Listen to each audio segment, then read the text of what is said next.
Welcome to the Fantasy Baseball Beat, part of the Pitcher List Podcast Network. Thank you so much for joining us. My name is Torres. I'll be your host today. On today's episode, we have Curt Hogg of the Milwaukee Journal-Sentinel joining us to talk all things Milwaukee Brewers. Mike, Dave, and I will then have our fantasy follow-up segment, looking at some interesting stats, getting super nerdy and getting into the numbers as usual. We'll be doing our injury segment with Dave, where he's going to tell us what we need to know about Bryce Miller's injury. We'll then close out with our mental health minute, where we'll be talking about breathing. We're all doing it, but we'll be talking about why the way that you're doing it might be impacting your physical and your mental health. But let's get right to our featured interview and bring in Curt Hogg.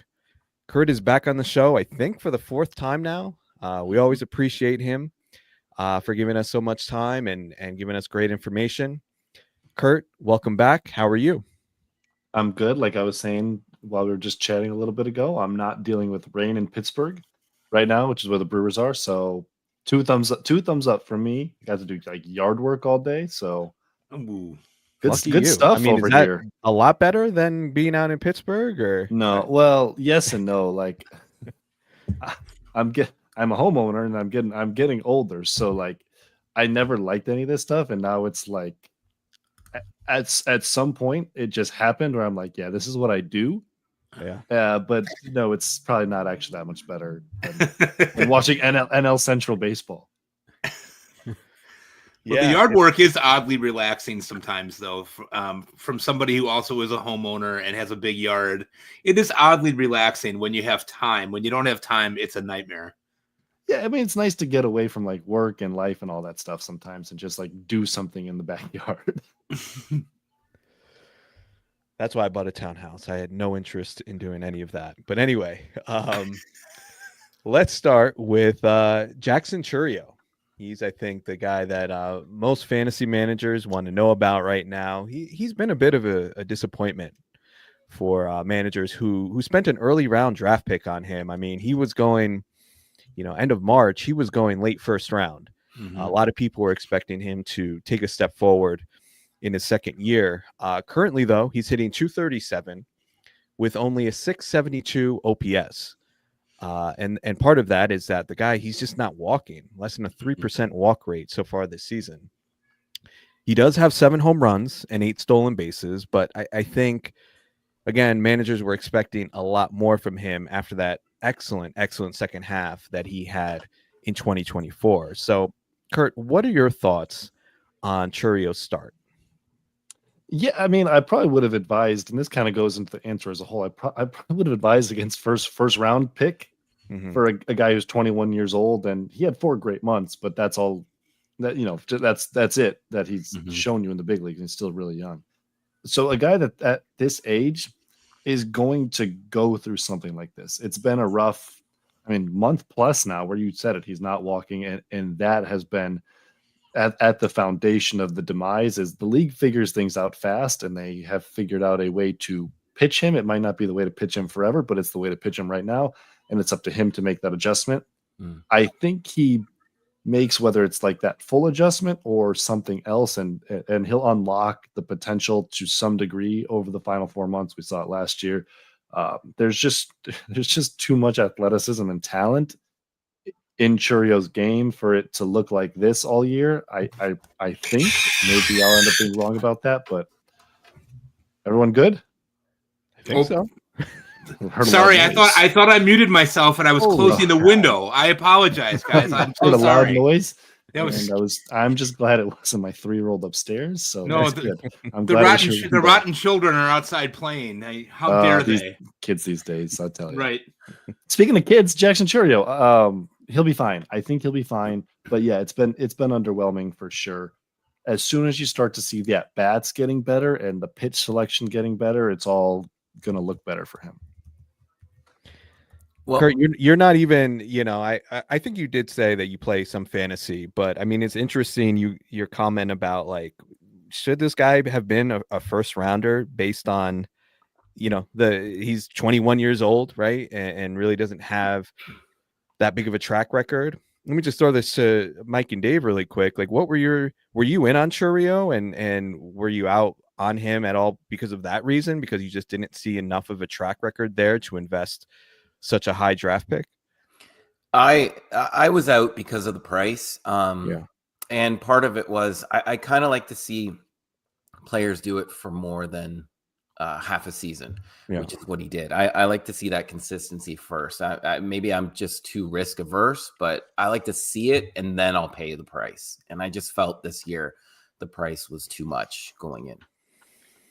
Yeah, I just feel like fantasy players fall in love with guys, and there's a lot to fall in love with here. Obviously, the skill set is insane.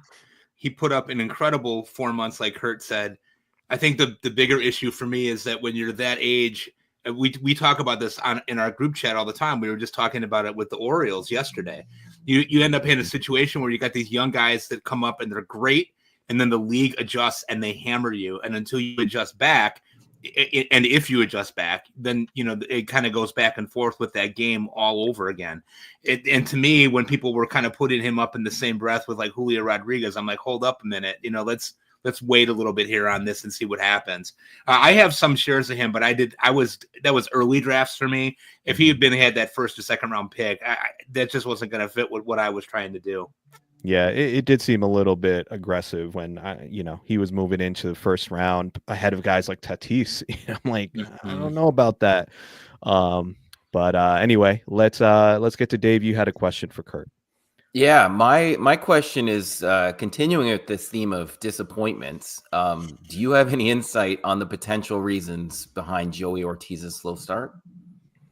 Well, he did hit a 109 mile an hour home run like 30 minutes ago. So who knows? Maybe he's turning the corner. Actually, he did pull a fly ball, which is something he has done maybe like 3 times this year. So I'm going to need to see a lot more before I start buying back into Joey Ortiz. But I think Joey Ortiz I think he still has a chance to be a good baseball player. It's just been a really bad start. Like the Brewers have some guys that they're playing right now. Caleb Durbin kind of comes to mind. And you're like, I don't know if this is going to work in the major leagues. Like Joey Ortiz's underlying talent tells you he should be fine in the big leagues.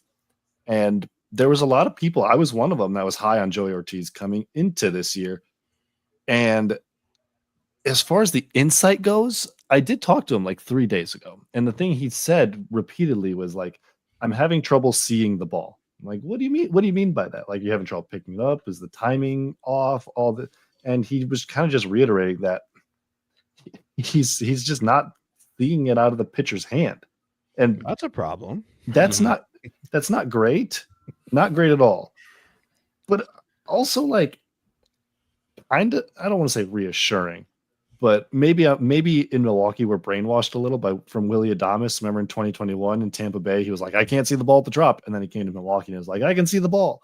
So maybe here we're like, hey, if you just start seeing the ball better. And so maybe I'm like skewing myself into some optimism because of that.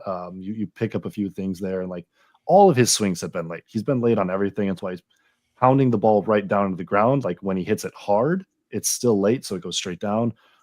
Or the timing's just totally off and he pops it up to first base. It's been rough. But a guy that like if he's on base, if he's right, he's hitting some doubles, he's hitting the gaps, he's hitting homers to all fields and stealing some bases. And the Brewers are going to give him runway too. They don't have other options unless they shock the world and make a trade. Mm-hmm. That would shock not the world. Andrew Monasterio. Probably not. Yeah. Well, let's shift to something that away from the theme of disappointment and talk about someone who's been actually quite good for Milwaukee so far, and that's Logan Henderson. He's made 3 starts. He's been dazzling in those starts. Undefeated. He's got a 1.69 ERA and 0.81 WHIP. I'm so grateful and thankful that I was able to add him on a couple of teams that I have. The underlying metrics really kind of back up this performance. Curt, do you think he's here to stay in the major leagues now? I know it's a very small sample size, but do you think he's going to stick in the rotation? I'm gonna say yes. And it doesn't. You look at the way he started, and it doesn't seem like that's a profound statement, but it is a little bit when you look at the fact that, and I think we're going to get to this in a little bit. Like Aaron Savali started today, he's back. Brandon Woodruff should be coming back soon, and DL Hall and Aaron Ashby, although they're going to be used maybe more as relievers, those are still roster spots for length guys that are going to be going. Someone's got to go, and the Brewers love, keeping their depth and sending guys with options down. And Logan Henderson, of course, fits as the guy that you would send down. But I just think I think it's legit. Maybe not this good, of course, not this good. But given the fact that most of the time when the Brewers call a guy up and he has 3-4 really good starts off the bat, there's some smoke and mirrors there. I always think of Jason Alexander. I don't know if you guys remember that name from a few years ago. Even Quinn Priester, his first few starts was okay, this isn't going to be that good forever. And of course, this isn't going to be that good, like I said. But the fastball is a plus pitch, even though it's 92, 93. Guys just don't put good swings on it that often. And the changeup is definitely a plus pitch, maybe plus. And he's starting to develop some things with the third and fourth pitches. He's mixed in some decent to okay cutters and sliders, and his command is good. And I sometimes you just buy into the kid. And I think Logan Henderson is one of those guys that I've been buying into for a couple of years. I don't know if we've talked about him when I've been on the show previously, but if we have, I've probably sung his praises. Yeah, I'm not sure if we talked about it. I think I've seen you tweet about him in the past, though, and that was part of the reason during draft season I was drafting him in the 45th round, of some of these deep drafts here, just because, I saw what you had said, and also just looking at the stats. He wasn't a big prospect, but I just remember looking at the stats. I'm like, these don't lie, this guy was dominating in the minors last year. And everything that we're seeing now, is he going to pitch to a 1.69 ERA? Probably not. But there's really no holes to poke in this profile right now. He's getting swing and miss. He's showing great command. All of the metrics that I look at, he's checking those boxes. So really impressed with what I've seen. I feel like if he would have gone down, and correct me if I'm wrong, Curt, but I feel like he would have gone down, but it's just he's forcing the Brewers. Yeah, he forced them. What can you do? The Brewers cannot justify sending him down after the performance that he's had. So I'm really excited about his future here. Let's continue with this theme of positivity. And there hasn't been that much positive around the Brewers.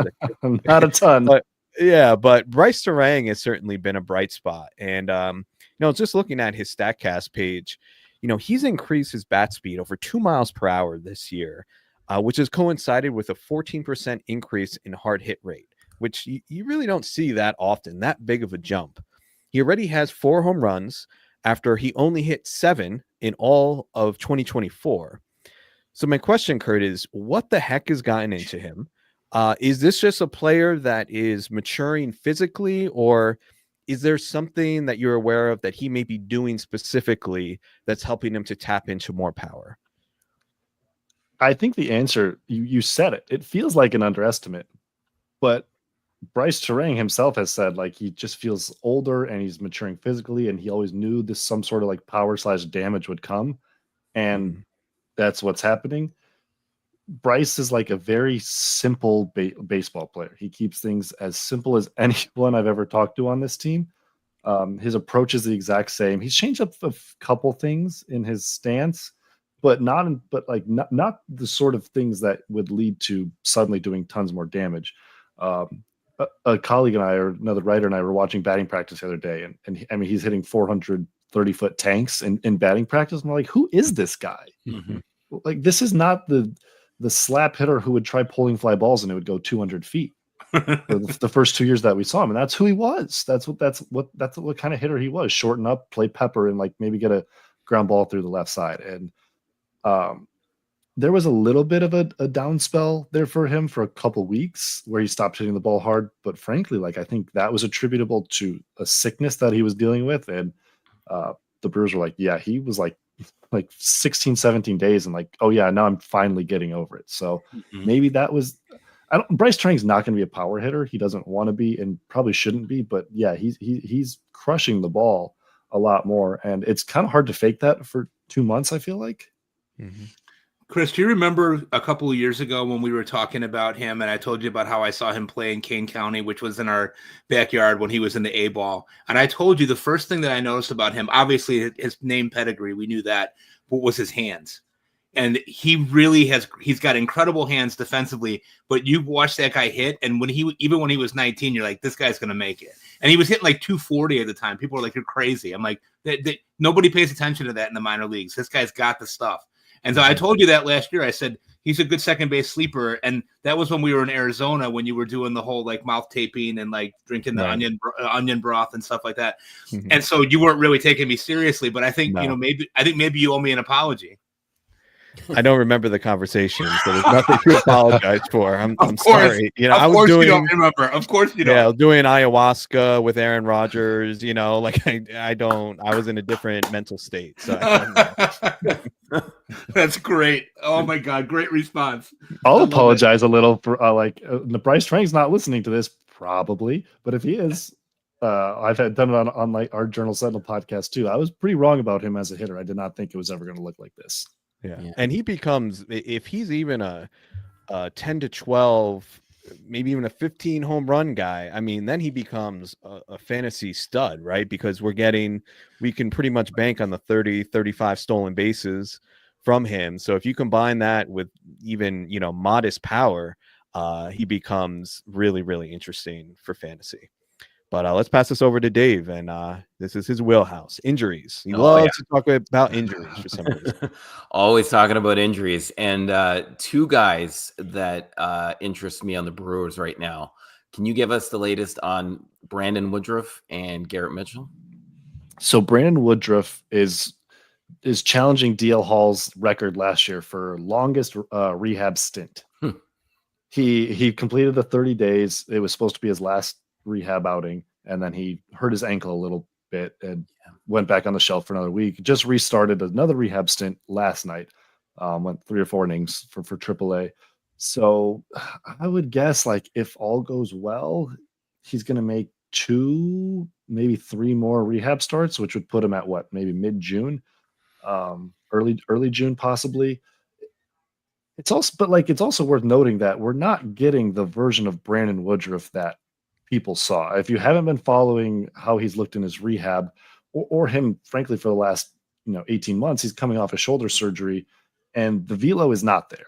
He did touch, I think, 94, maybe 95 once in this last outing. I think it was 94, but he's sitting 91, 92 with the fastball. Mm-hmm. And obviously that's a totally different ball game for a guy whose dominance was predicated on having 2 absolutely untouchable fastballs that he could locate with precision. Now the command's probably still going to be there for him. The secondary stuff honestly looks totally fine, but it's a much different profile than we've seen before. And I think, like, if you're the Brewers, if you get a league average starter the rest of the way, maybe Brandon Woodruff with like his expertise and like his veteran savvy and his ability to just be a pitcher, maybe he can work a little higher than that. But like, we're not expecting 3 flat ERA like we've seen from him in the past.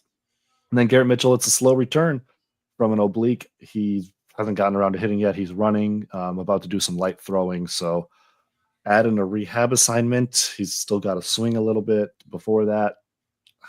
Early June, or early July, possibly. Okay. Right around the All-Star break, sometime in there. And there's going to be playing time for him to come too, because right now the Brewers are regularly playing like Isaac Collins and Jake Bowers in left field, and they would much rather have Garrett Mitchell roaming center field and then move the other pieces around. Thinking about Woodruff, like you said, with the velo, do you think it would be possible for him to be a long reliever? Would he have more success there, you think? Or is that something they wouldn't even be considering with him? I think because of who he is and the fact that they are paying him that a fair amount for Milwaukee, actually not this year, but like next year, his buyout's going to be a pretty hefty price tag. I don't see that unless it's like really bad for 5 or 6 or 7 starts. They're going to give him, if he comes back, when he comes back, like I said, it's going to be a little bit, but I don't think bullpen for him, especially because the velo's not there. So he's still got multiple times to work through as a starter, I guess. Gotcha. Yeah. Yeah, makes sense. Curt, the Brewers are my second favorite team besides the moribund Chicago White Sox. And last year they were such a fun team to watch. They really put it together. They played really well for Pat Murphy. I'm wondering if you could comment a little bit on what the vibe is around the team right now, and maybe what stands out for you as the biggest difference between this year's squad compared to last year's team. So the great question in baseball, I always think is a team fun because they're good, or are they good because they're fun? Obviously, no one's going to be good just because they're fun. But does that matter? How much does that matter? What's the carryover? I still don't have a great answer. I do think clubhouse chemistry and all that sort of stuff is important. But absolutely, this team is not only different on the field, but there is a different feel, a different vibe around them. Part of that, obviously, the thing you can point to is Willy Adames being gone. And on a day-to-day basis, there is some merit to that. It's just a different group. There's a different feel. There's no way to replace the guy Willie is and what he meant to all sides of the clubhouse. You think about it, there's probably not a ton of guys in baseball that are the guy for the Latin players. They're the guy for the white players from the South. They're the guy for all the different cultures that are in the clubhouse. That was Willie. And so that's going to be difficult to replace. And the Brewers have not quite found, I don't think they found necessarily their identity on the field, and they're still searching for what they're going to be off the field as well, if that makes sense. I don't know what the impact of it exactly is, but there's definitely a real impact of the fact that they don't hit home runs. So that's what I'll point to as more important with this year's club. But yeah, something does feel for sure different than when things were clicking and they were just having a great time last year. Mm-hmm. Yeah, that is such an interesting question about, what is it? Like you said, is a team fun because they're winning, or are they fun? Does them being fun help them win? So definitely interesting to think about, and something, us fantasy nerds, a lot of us are not thinking about that, but that off the field stuff, the clubhouse chemistry, that does matter, and that's really interesting what you said about Adames being kind of a guy who can, reach across and be a leader, across cultures there. That is really interesting. All right. My last question for you, Curt, is I know you follow the minors really closely for the Brewers, so definitely want to get your opinion on their system and if there's anybody that we should be paying attention to, specifically dynasty players, someone whose stock is up this year. I know Jacob Mizorowski is obviously, he's kind of the big name, right, in AAA currently, throwing 100 miles an hour. So I don't know if it's him that is the guy that we need to be paying attention to right now, or if you have someone maybe a little bit more under the radar that you're looking at. This is the question right up my wheelhouse. I've been waiting for this one. Yeah. The Brewers, I don't know if it's every year. It feels like they've done this a couple times in the last few years, like last year with Jesus Made and Luis Pena. We're getting to this point. We're at the point with them that they're not under the radar, so they're not my answer. But it feels like every year around this point, there's the Brewers have some guys, and it's if you're dynasty, jump on them before anyone else does, if it's deep. And they've got some dudes this year. The first name that comes to my mind, maybe it's because I was just watching his first few innings before we hopped on, is Tyson Harden. He was a 12th round pick out of, I think, Mississippi State last year, right-handed pitcher. He's at high A right now, and it's too easy for him. He needs to be at double A. It's kind of crazy that it's a legit major league starting profile for a guy who was in the 12th round. His fastball is insane metrically, 95, 96. He's got good breaking stuff, pretty good command. Would love to see what he looks like at double A. Maybe not like a superstar, but like I said, definitely has everything you want from a major league starter. The Carolina Mudcats have some guys who aren't Made, who aren't Pena. Josh Adamszewski is one of them. He's on the shelf right now. He's injured, but that's a guy to keep an eye on for sure as a hitter. Bishop Letson, a pitcher, another one at high A, very projectable arm. He was a high school pick, overslot guy, and I think 23. A great draft for the Brewers that was. Bryce Message, their second round pick last year. He might be a little more known because he went around 60th overall in the draft. High school arm. His stuff is nasty. Throws 97. Great curveball. Good, pretty good command for his age. So there's a lot of names. The Brewers have a lot of guys. There's more too. They always seem to have a lot of Marco guys. Dingus, a catcher. He's at high A from Florida State last year in the draft. Who was that? Marco Dingus. Marco Dingus. Okay. Dingus.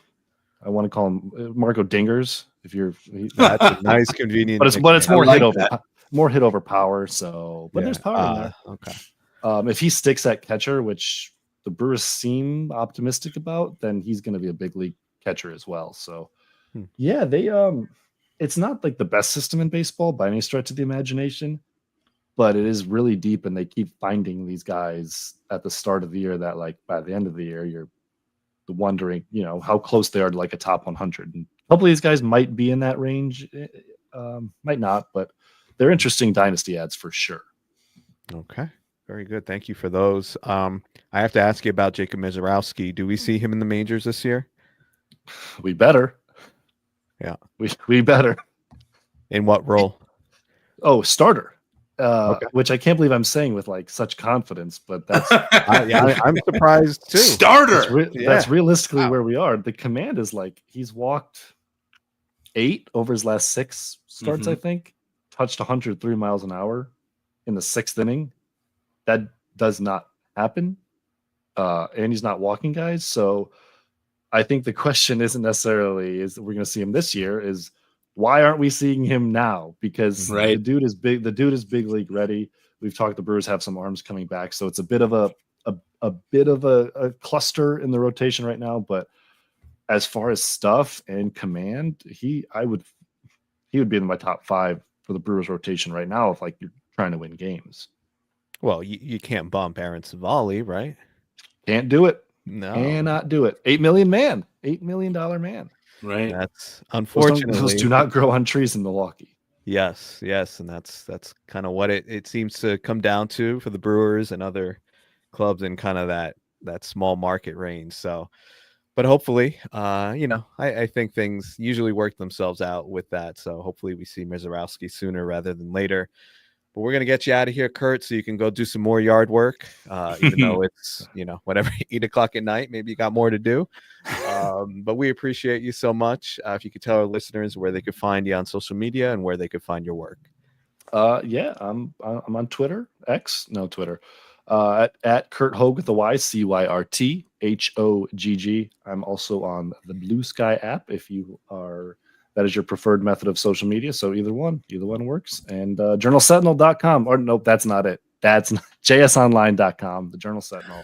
If you want to read about the Brewers, that's where it's happening. Awesome. Right. It's always Twitter here, just so you know. We don't. All right. I don't think there actually is anyone who calls it X. No. Someday someone's gonna buy it back and just bring it back to Twitter. Undo, delete. Yeah. All right, Curt. Thanks so much. We'll talk soon. All right, thanks, guys. Always a pleasure. Thanks, Curt. We are going to take a quick commercial break, and we will be back with our fantasy follow-up segment. All right. Have a good night, Curt. Thanks, Thank guys. you again. Appreciate it. Always a good time. All right. Catch you later.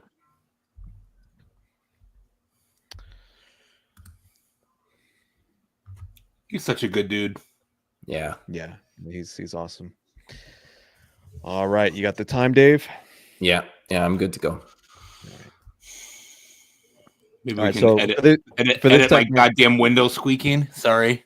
Yeah, what the hell? Want me to take that out or keep the conversation? Who cares? It's fine. Okay. What are you gonna do? Sorry, boys. All right. So with the leaderboard thing, we're just gonna I'm gonna make it like a game. I'll start out with you, Mike. So I'll ask you if you can name like the top home run leaders during that from that time span from second half 2024 to now. So, Miguel Vargas. Yeah, I think you already got the first one. All right. We are back for our fantasy follow-up segment. So for this segment this week, we're going to be taking a look at a custom leaderboard that I put together that combines the second half of 2024 with 2025 to this point. And we're going to look at some interesting names from that leaderboard, look at some stats that kind of stand out to us. But we'll have a little fun with it. And I'm going to put Mike on the spot here, as I love to do. I'm terrible. I'm terrible at this. I know you're terrible, but that's the whole point. That's why we're doing it. Yes. We're gonna make an old guy who's really tired look really bad. Right. So again, second half of 2024 with 2025 stats. I want you to do the best you can with naming me the top 10 in home runs during that time frame. Okay, so from last second half last year to this year. Yeah. Okay. All right. Well, Ohtani. Number 1. Judge. Yep. He's got to be in there. Schwarber. Good job. 3 for 3. Jose Ramirez. Really? That makes me think. Remember when we were in Arizona? Were you at the Palazzo podcast? Yes. The live podcast that they did with Doug Dennis, and we were playing that Family Feud game. Yes. That? Yes, I do remember. I do remember. Man, that was awesome. That was pretty funny, right? All right, so no Jose Ramirez. He is number 12. He's got. Oh, so I wasn't that far. I wasn't that far off. No, not bad. Okay. Let's see. Corbin Carroll. He's number 5. 32 home runs. I'm surprised he got that one because I was surprised. Because I have him this year. He's got 15 home runs already. Yeah, that's why. I guess that was my guess. Right. Holy cow! 32 home runs in 513 plate appearances. What a stud. Okay. How about Marcelo Zuna? No. Not on there. 22nd. Oh, wow. Yeah, he hit a bunch last year. Well, he hit a home run today, so okay, up a little bit, but yeah, not on the top 10. How about Cal Raleigh? Number 6 with 30. Okay, you're missing number 4, and you said Carroll. Number 4 is one of his teammates. Let's see. So, he's think about someone who had a monster. Suarez. Yes. Eugenio. Mm-hmm. Did it all in one game. or as Jack Summers calls him, Gino. Yeah. Okay. So how many do I have of the top 10? You got the top 6. I'm not doing that bad. I'm not doing that bad. You're doing better than I thought. Ohtani, Judge, Schwarber, Suarez, Carroll, Cal Raleigh. Soto? Well, he's actually tied for 10th. There's a 3-way tie. Soto. Okay. So yeah, I guess that counts. Yeah, well, of course it counts. I mean, what are you talking about? Yeah, it counts. I just want to take away credit.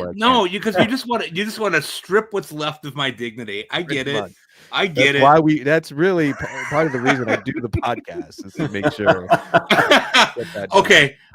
All right. How about what's the guy's name in Oakland? Rooker, Brent Rooker. Rooker, number 7, 28. Okay. Soto's teammate. One of Soto's teammates. Teoscar Hernandez?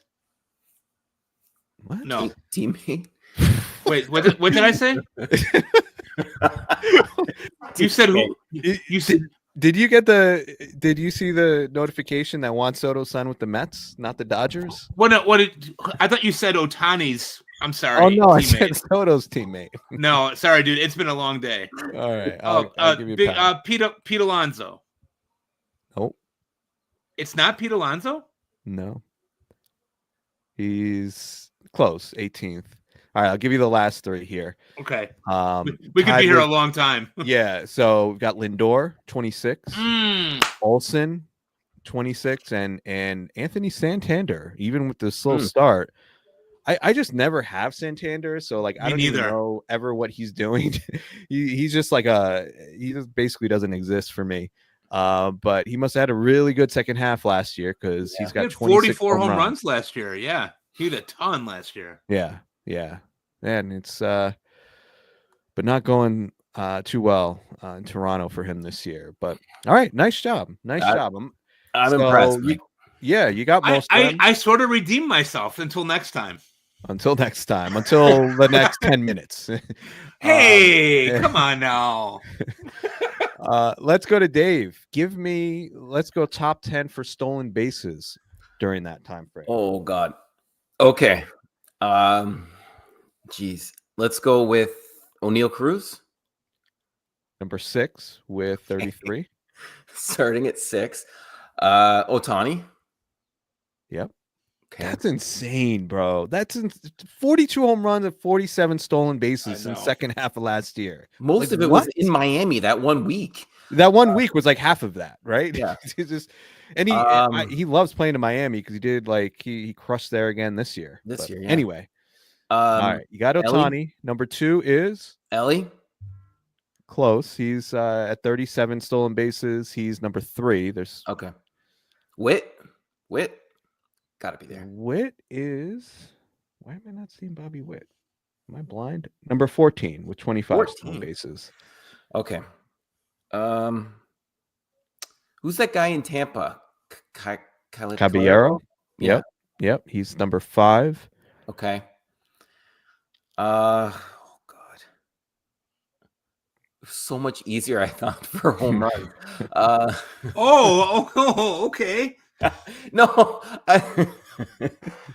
Next time give him the easy category, Torres. For me, I'm gonna roast. I'm gonna go off. It's gonna be great. All right, Dave. Yeah. Someone we just talked about is number 7. He's getting irritated. Someone Lindor? we just talked about. Yeah, come on, we gotta speed this up. All right, Lindor. Nope. No. So, we talked about with Curt. Oh, Turang. Yep, 33 stolen bases. Um, There's someone on here from Mike's beloved White Sox. Luis Robert. Mm-hmm. Okay. Nice job with the pronunciation there. He stinks. Merci. How many do I have left? Am I close? You got a couple left. So number 2, I'll give you a hint, is someone who he's been a disappointment. I think we've actually talked about him offline. Someone we just drafted for stolen bases around pick like 150. Oh, Xavier Edwards. Yep. My boy. Your boy. Yeah. Thanks for that, Dave, by the way. Yeah. All right. We got number 4, J-Ram. He's got 35 stolen bases. Number 8, Victor Robles with 29. And my boy Jazz, 28 stolen bases. Come back soon, baby. I need you. R.I.P. Jazz. Yeah. No, he'll be back. Not R.I.P. yet.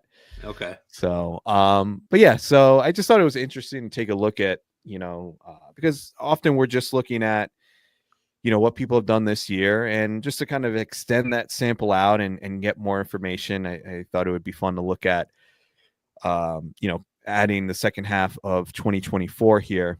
Some interesting things that I noted. Aaron Judge, I mean, we know he's just been incredible this year. But in 500 plate appearances since second half of 2024, dude has a 440 batting average on balls in play.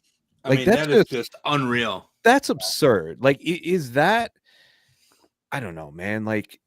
I guess the guy he's getting a little bit lucky, right? Even if you're hitting the ball as hard as Aaron Judge, that's just incredibly unsustainable.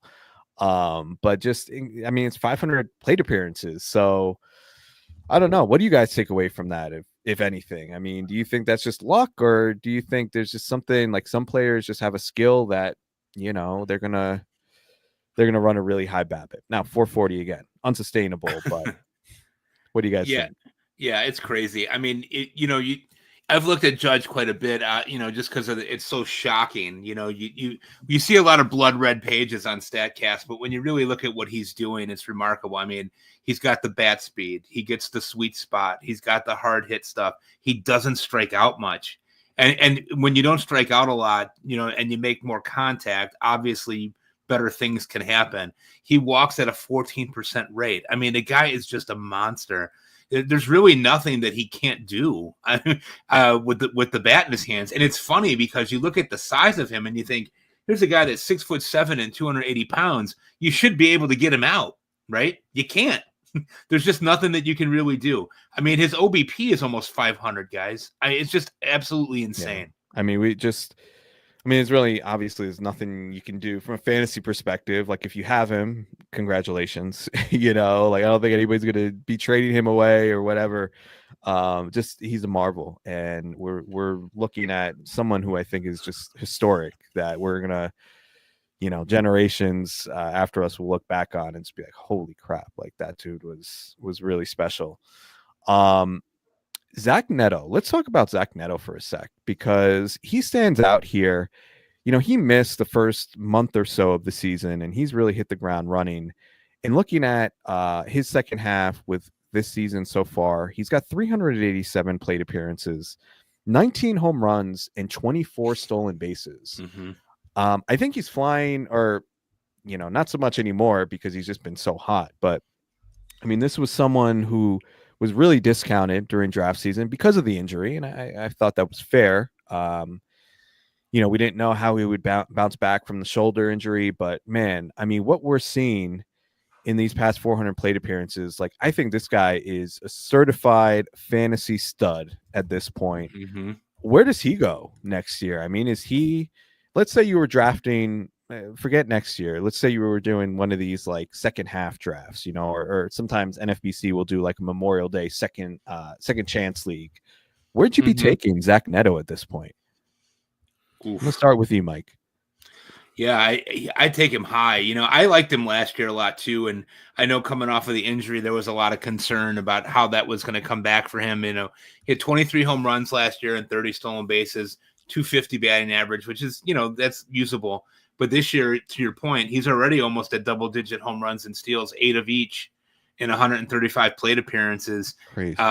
I mean, right now he's probably a top 5 shortstop. I mean, I don't know that I would take him there because I would be a little worried. The K rate's a little high, walk rate's a little low. I mean, you might be quibbling a little bit at that point, but he's a really good ball player. He does pull everything, which is a bit of a problem sometimes. But the way that he's going right now, I mean, I think he's a top 5 shortstop. You taking him third round? Yeah, I mean, with what he gives me, yeah. I felt like he was underrated going into the year. I know he was hurt, and we don't know what he's going to do, but this was a guy that put up really good numbers last year. And he only had 542 plate appearances last year, and had 23 home runs and 30 stolen bases. So I felt like those numbers could translate. That you're looking at. You guys know how I feel about the guys that do the double-digit stuff. I just love those guys, even if the underlying skills aren't always great, which is probably something I should be looking at a little bit harder. But Neto is a really good ball player, and he's only 24. Right. There's more room for him to grow. He's a first round pick. There's a lot of pedigree there for us to see him continue to improve. Yeah. And the thing with guys like that, I mean, now I'm thinking about it. I think he probably would go. He'd be like a late second, maybe mid second round pick.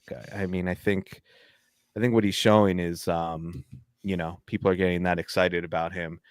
And the thing, what you were saying about like guys that offer the power and the speed, like I think everybody knows that at this point, like, yeah, you should be targeting those guys. But I was just thinking about this the other day because I drafted Vlad Guerrero in a few spots, and I mean, he's probably going to be fine, right? He hasn't gotten off to a great start, but he's leaving something to be desired here. And when you draft guys that really just don't, like, he gives you average and he gives you power, but I just feel like when you get those power speed guys, it gives you more outs, right? Like if Vlad Guerrero runs into some bad, unlucky home run fly ball rate, or, just like, I don't know, just has one of those years where he hits a lot of ground balls, as he's been prone to do. Like, there's not many outs, right? Because he's not going to contribute in stolen bases. So then you really get hurt when you draft a guy that high and, you don't have that balanced profile. Whereas with a guy like Neto,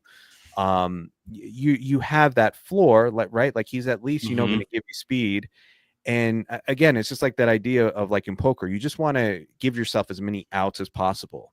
And I think with average too, like you were saying, you don't know with the K rate, like, average is so variable, right? That we just don't know, right? Like someone could be projected for a 250 average, but what is it, an extra hit a week, and all of a sudden they're a 270 hitter. And think about, like, that's a positive, right? Yes, sir. And that could just be some good fortune. So I think that's kind of a broader point that I wanted to make about the importance of looking for these guys that could give you the power and the speed. And about Guerrero, I probably won't be drafting him anymore that high for the reason that we're talking about here. Another guy I wanted to mention is Cedric Mullins, kind of the same idea. Someone who I just wanted to point out because I feel like people are still kind of underrating. He wasn't great last year. Always Yeah, underrated Cedric and Mullins. this year I'm kicking myself. I have no shares of him, and I just felt like he was a boring player. Like, is he going to get the PT? Is he, But that's really silly. Because a dude, he steals. He runs wild on the bases. He has 19 home runs from the second half of last year to this year, on 399 plate appearances. Everything under the hood looks solid, and he's got that profile that we look for, that he pulls the ball in the air. So yeah, he doesn't have the greatest raw power, but I think projections sometimes can underrate these guys that have the right swing profile, that are going to pull the ball in the air and can get to extra power that way. And I love everything that he's doing. He's also making good swing decisions. Like, he doesn't chase, and he's swinging in the zone 70% of the time, which is, a little bit above league average. So those are the things that I'm looking at. He checks every box for me, Cedric Mullins. Yeah, he's going to sit against some lefties, but just that power speed profile. I think he's someone that if you're in a trading league, you probably can still acquire, because I don't think he's got that same, that same brand recognition as someone who may have like a similar skill set. So, all right. Those are some interesting names I wanted to point out. Anything else stand out here? Yeah, sorry. No, just about Mullins. It's he's just a prime example to me of a guy who, with first impressions, he came in and he was nobody, and then he surprised everyone, and then he just disappointed. He didn't live up to that. And I think that's something in fantasy that we need to be cognizant of, that, just because they've let you down in the past, if they're able to A, stay healthy, which he is now, and B, make the adjustments that he's making, you can go back in on someone who's disappointed you in the past. And I think that's why Cedric Mullins gets so undervalued and so underrated. He's a guy who's going to contribute, and he's made adjustments, and he stayed healthy. So my wife said the same thing about marrying me after that, the same situation. Like, you can still be with somebody who disappoints you constantly. Here I am, right? Constantly, it's all good. The key word. Yeah. Constantly, daily, hourly. Yeah. But no, in all seriousness, with Mullins, he's good. You know what you're getting. You're going to get a guy that's going to hit 240. You're going to get a guy that's going to hit 20 home runs. You're going to get a guy that's going to steal between 20 and 30 bases. You don't need that? Like, you need that. And as a fourth outfielder, people were forgetting about him this year. I mean, when I reached out to you guys when I was doing, I'm sorry, go ahead. No, it's okay. Like, during Glarf, when I reached out to you guys when we were drafting, I got him as my fourth outfielder, and I was like jacked. I was like super excited about that. Yeah, I mean, his ADP, now looking back, was hindsight's 2020, but it's pretty silly where he was going around pick 225 or so during draft season. A few names that also stand out here. It's a small sample, but if you do minimum plate appearances, I set it at 50. And someone who really stands out in hard hit is Drake Baldwin, man. Drake Baldwin, to this point, has a 61% hard hit rate. Now, obviously, he's just been up for this year, but that would put him behind Shohei Ohtani. So, listen, I get it. It's a very small sample, but just, I think, confirmation that Drake Baldwin is the real deal. And for him to be doing this as a catcher, when we know that catchers usually take time to develop, I think, the fact that he's already showing these skills, he's someone that you should be buying in all formats. I know he was picked up a lot in main event leagues this past weekend, and he's getting more playing time.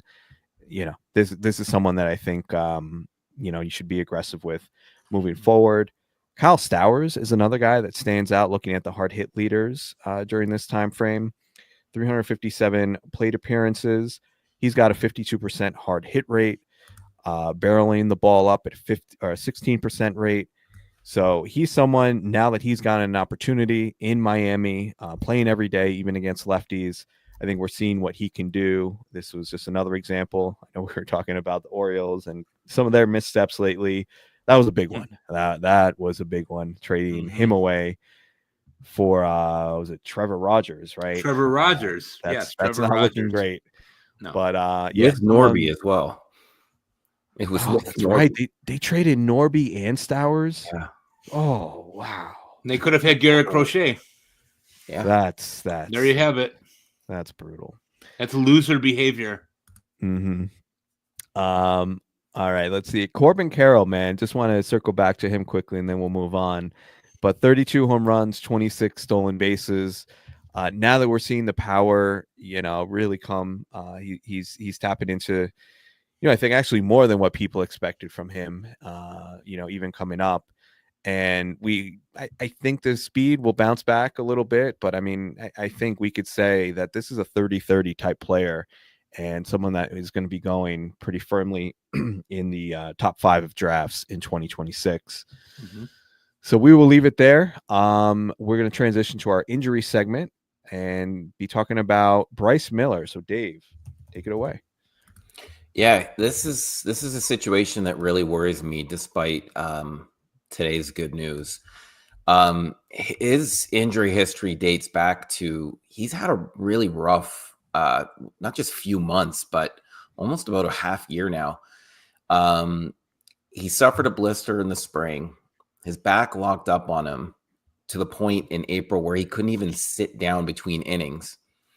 And then he said that he had arm soreness earlier in April as well. Now he's got some elbow inflammation. And it came out that when he went on the IL, that he said he's been dealing with this since last year. That's concerning. It's concerning in the sense that he couldn't rest up and have it heal on its own over the break. And it's concerning that now that he's pitching again, it's not just his arm that's hurting him, but it's all over his body. Now he's already had a cortisone shot, which is great. And it's starting to kick in. As of the time of airing this, he's going to have an up and down 2-inning simulation game, and he's going to pitch on a 6-day routine. So he thinks that he's going to be able to avoid a rehab assignment, but I am incredibly worried about him for this year and for long term. I think he's been trending down for quite a while now. We've seen his velocity decrease. We've seen the hard hit rate go up, the barrel rate go up. He's getting hit hard. He's getting figured out. He's got a lot of wear and tear on that arm, and I'm pretty concerned. So if I'm an owner out there and he comes back and does well for a start or two, I am trying to trade him as quickly as I can. All right. Bryce Miller. Dave is obviously pessimistic on him moving forward. Yeah. And, I'm getting texts here from Mike, and I'm sorry I was distracted because Mike was making fun of my beverage choice that I made for the podcast today. I think you listen to some of these podcasts, and I think it's kind of like an in thing these days to have a beverage as you're potting. Usually these guys or female, I mean, not just guys, but people will be having a beer, right? An IPA, usually, some obscure thing that nobody's ever heard of.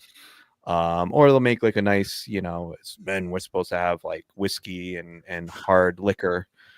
Me, I went a little bit of a different route. I am proud. I am proud to say that today my beverage of choice is a Capri Sun, Pacific Cooler Capri Sun. People may look down on that, but I have a 5-year-old and he likes Capri Sun, and I appreciate that. And there's a lot laying around, and I tend to have one every now and then. Yeah, just so people who are listening know, while Dave was talking, I had to mute myself because I was laughing so hard because I saw him lift the silver envelope to his mouth and take a sip, and I said, "Are you drinking I texted him. I said, "Are you drinking a Capri Sun?" And he goes, "I can't say the first part, but he said it was a Pacific Cooler." And I just texted him back. I said, "Daniel wants a shit bag, blood." I mean, you're drinking a 5-year-old kid's drink, man. Yeah, I'm drinking an IPA. I had an IPA. I had a Vallejo. from Half Acre in Chicago. Yeah, I don't know what that is. I don't. It was darn. You know, it was I'm darn not into good. that. It was very tasty. Yeah. But my God, I'm laughing so hard that I'm sweating, which is not good. You know, I'm a. Let's be honest, I'm a disaster. I But love it. but you just, and I just have to apologize to Dave because now Mike used the profanity on the podcast. Now you're gonna have to edit that out because Pitcher List does not allow those things here. My bad, guys. Sorry. So I'm a vulgar boatman. Everyone knows. Yeah, this. I knew that would come out in you eventually. But all right, enough with the nonsense. I'm gonna finish my Capri Sun while we take this quick commercial break. All right, we are back. We're going to close out with our mental health minute as usual. And this is where we move away from baseball stuff and talk about something related to mental health. And this week we're going to be talking about breathing. So you may be wondering, like, why, like, breathing? Like, yeah, what does that have to do with anything? Well, there's a lot to do with our mental health and our physical health as well. There's been a lot of research that's come out in the past few years. There was a great book actually by someone named James Nestor. He wrote a book called Breathe. It's a very apt title for the book. He talked about the importance of number one, making sure that we're breathing through our nose, right? And I think we've talked about this before, Mike, and part of the reason why I'm going to open up this box again. I've told you in the past about my habit of taping my mouth shut at night. God, it sounds so ridiculous. But the reason for that is because I have a habit of breathing through my mouth. And especially at night, what would happen is that I would breathe through my mouth and I would end up snoring. And first of all, obviously my wife hated it. And second of all, I just didn't feel rested. And that's well known now that there's a link between snoring and not getting like deep REM sleep and sleep apnea, like how that could affect your health. So that's the reason that I do that.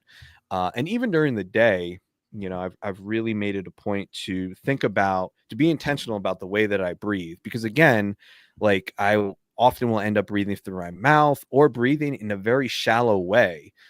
And if you think about like stress and anxiety, when your body is stressed or when you're feeling anxious, what happens?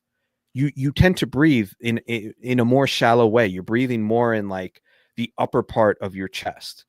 And it becomes like a cycle, because when you're breathing shallowly and your body's not getting enough oxygen, well, that only puts you more into this fight or flight state, because you're not giving the rest of your body what it needs.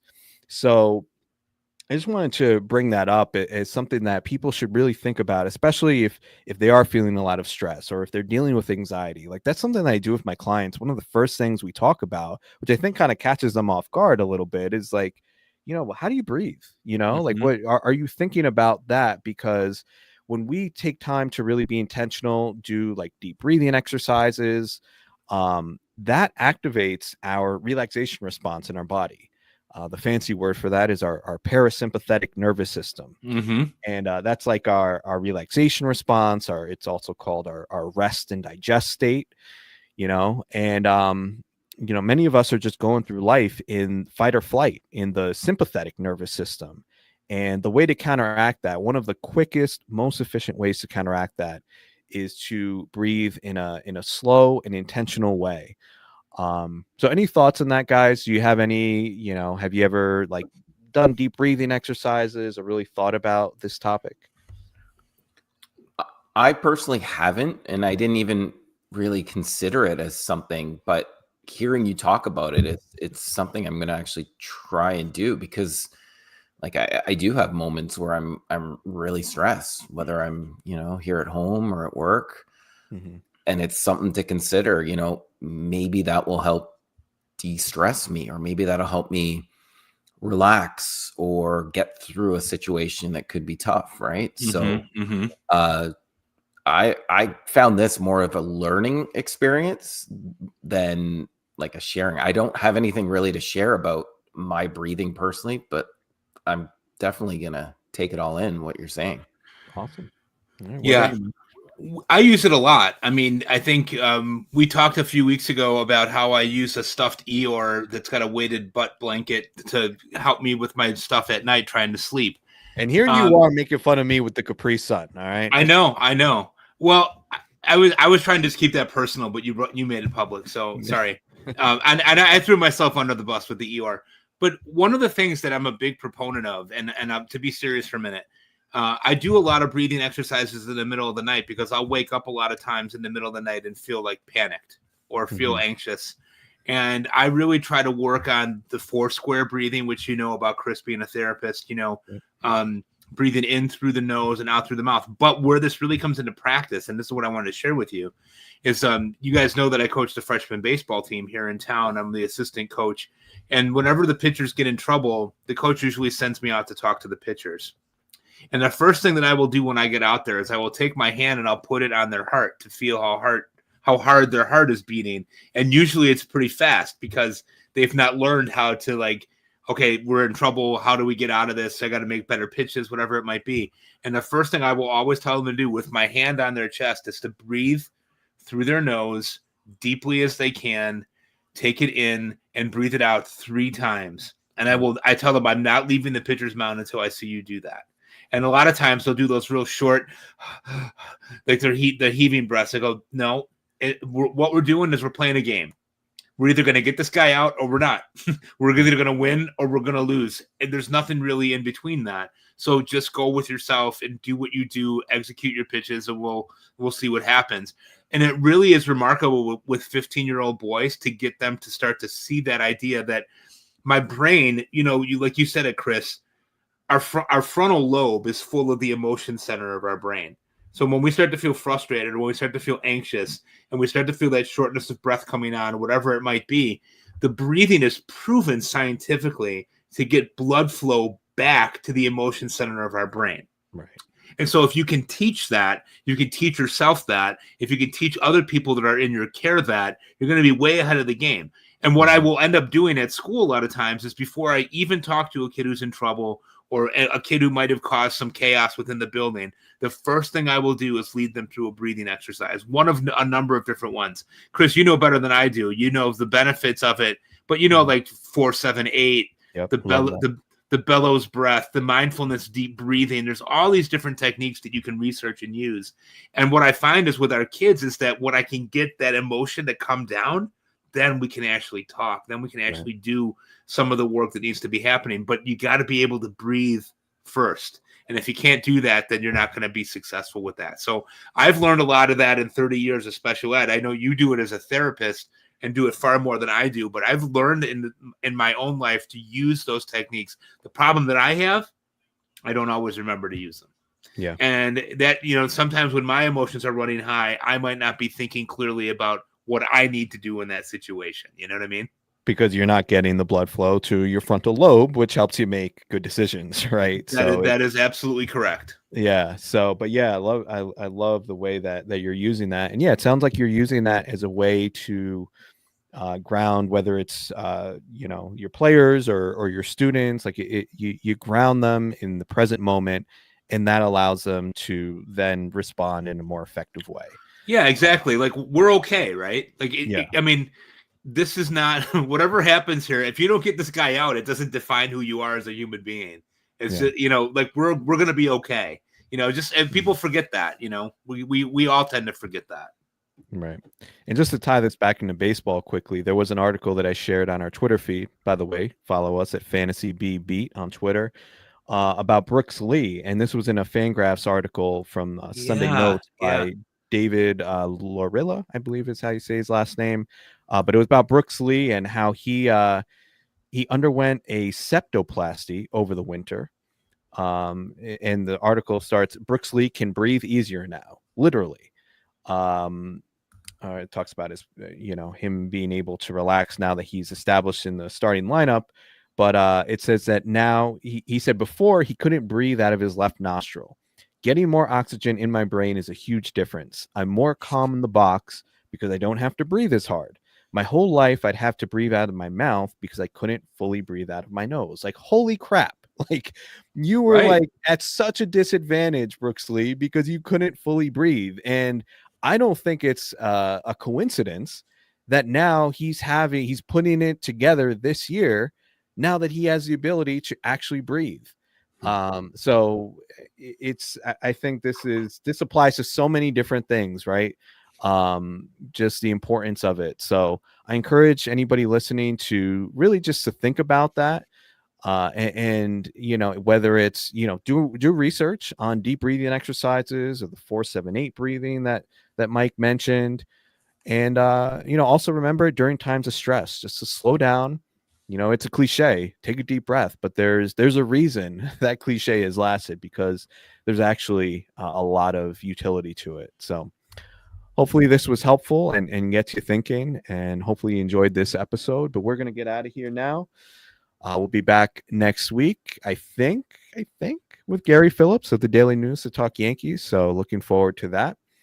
But until then, for Mike Carter, for Dave Funnell, I am Chris Torres. Thank you for listening to the Fantasy Baseball Beat.